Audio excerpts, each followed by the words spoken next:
Welcome, Sagittarius, to your in-depth monthly horoscope for May 2024 for the Ascendant, the Sun or the Moon.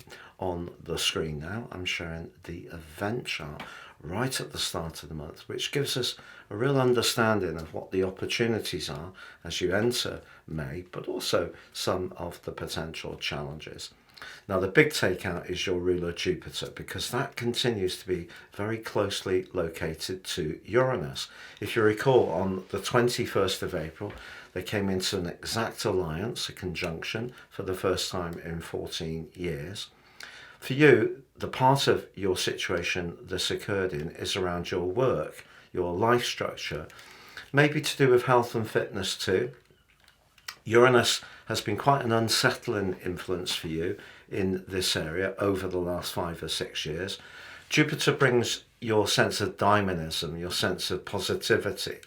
And as we come into the new month, they're still close together, but Venus, the planet of relating, has moved into the 6th house as well, along with the Sun.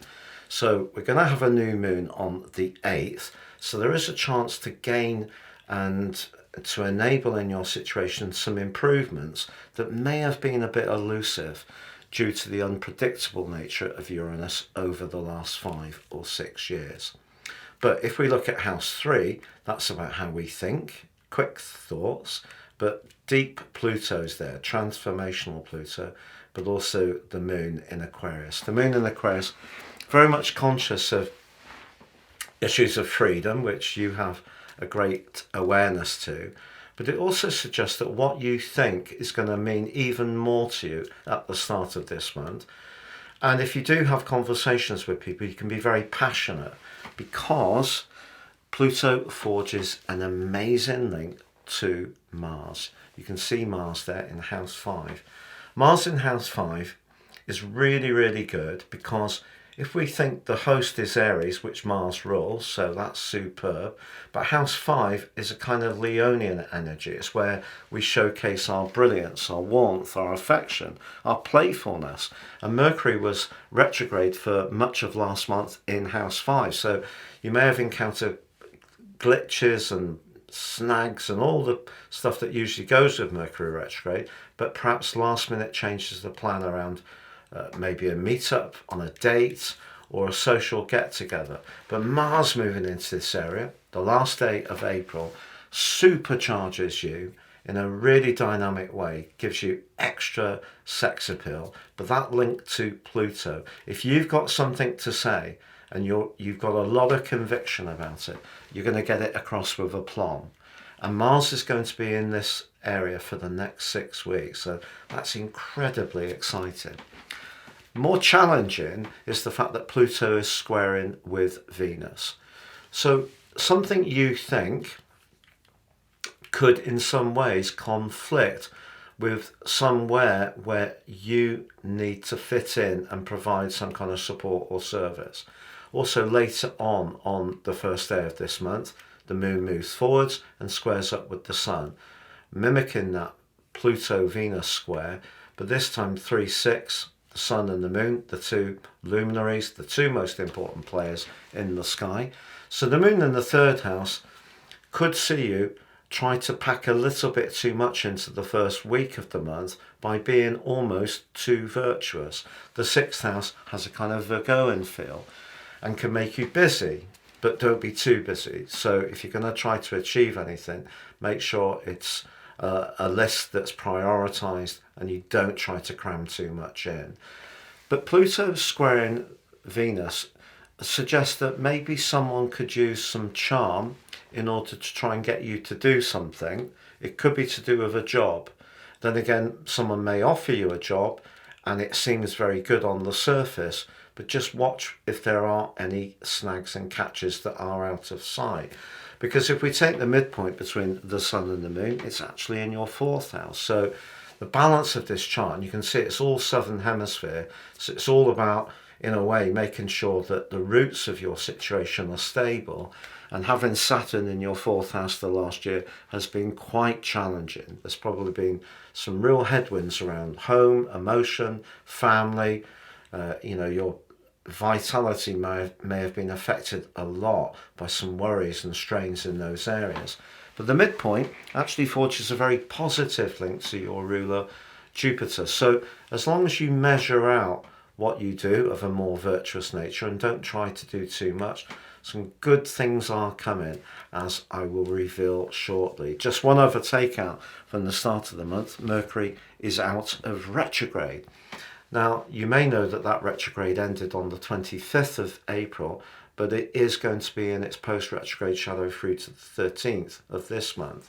But then, despite the hurricane passion of Mars and sextile to Pluto, very positive angle, 60 degrees, for the first time across the signs of Aries and, Mars in Aries and Pluto in Aquarius for 220 years.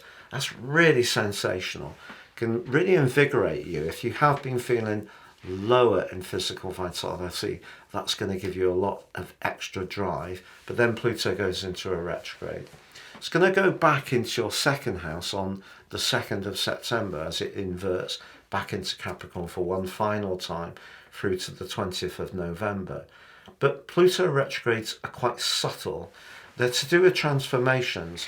Pluto's asking you, in a way, to transform some of your belief systems, third house, some of the way that you go about communicating with people, your attitude perhaps to people immediately around you, such as neighbours, siblings, connections to your community. That's what Pluto's pushing you to transform.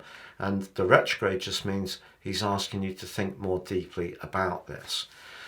But through the first 9 days of this month, your ruler Jupiter does continue to be in very close proximity to Uranus.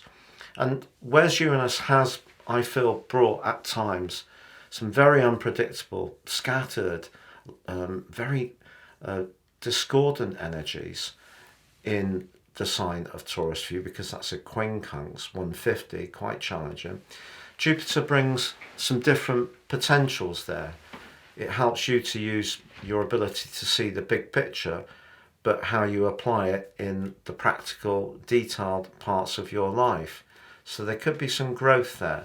Then on the 8th, the new moon in your 6th house is very good for your health.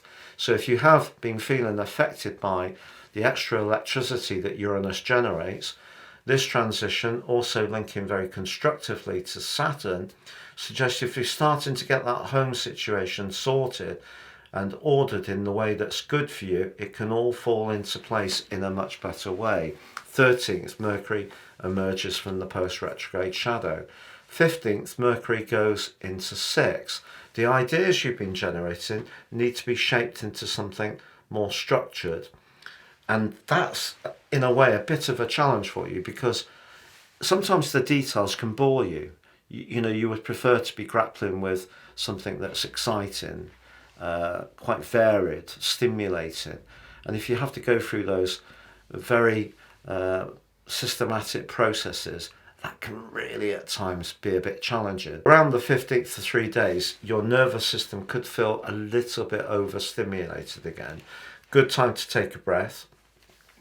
We do have in week 3 a developing link between Venus and Jupiter, but on the 20th, the Sun moves into your sector of relating, which is so sweet because it forges a fantastic link to Pluto. It's followed on the 23rd by Venus and Jupiter, your ruler, the two planets of fortune coming together in an exact conjunction. There could be good news around a pet, if you'd like to get a new furry friend. If you would like to meet someone romantically, it could be in the most absolutely unbelievably unexpected situation. Could be a doctor's surgery, somewhere like that. You just start nattering with someone and the rapport can be instant. It may be someone through your work that you start to socialise with and find that even just as friends you have a great deal in common. That's a very lucky conjunction. On the 23rd, however, Venus moves into your 7th house. Venus in the 7th house is her favourite location, even though for you it's in the flirty Gemini. It's certainly a spark, but it threads through that full moon in your sign. If you're not happy in a relationship, the chances are it's going to manifest itself through that full moon in the following 2 weeks. But your ruler Jupiter then moves into your 7th house.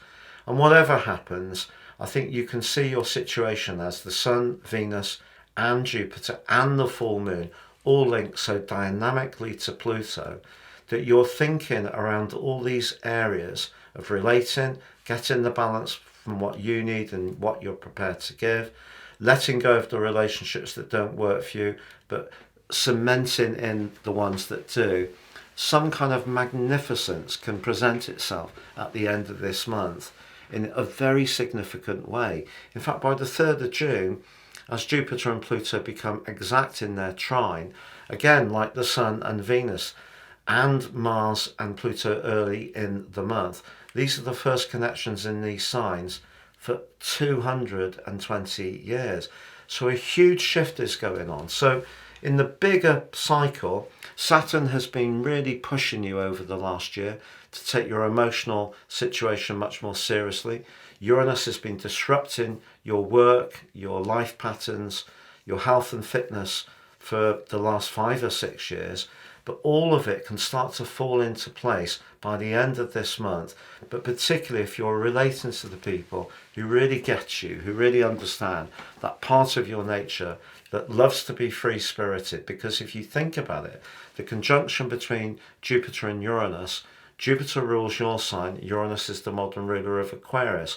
You both love freedom. But in the 6th house, if you've been in a job that's so stupefyingly boring and dull, what you're being asked to do is to connect with people who really will receive your energies in a much more constructive way.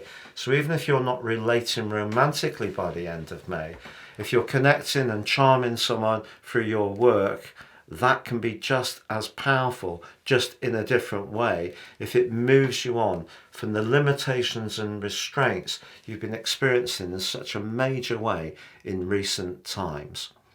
Sagittarius, we found that 55% of people who watch my videos are not subscribers. If you're one of them, please help my channel to grow by tapping on that subscription button, but also tapping or clicking on the bell notification symbol. Every time I drop a video, you'll get an alert. Have a great May, take care, and goodbye for now.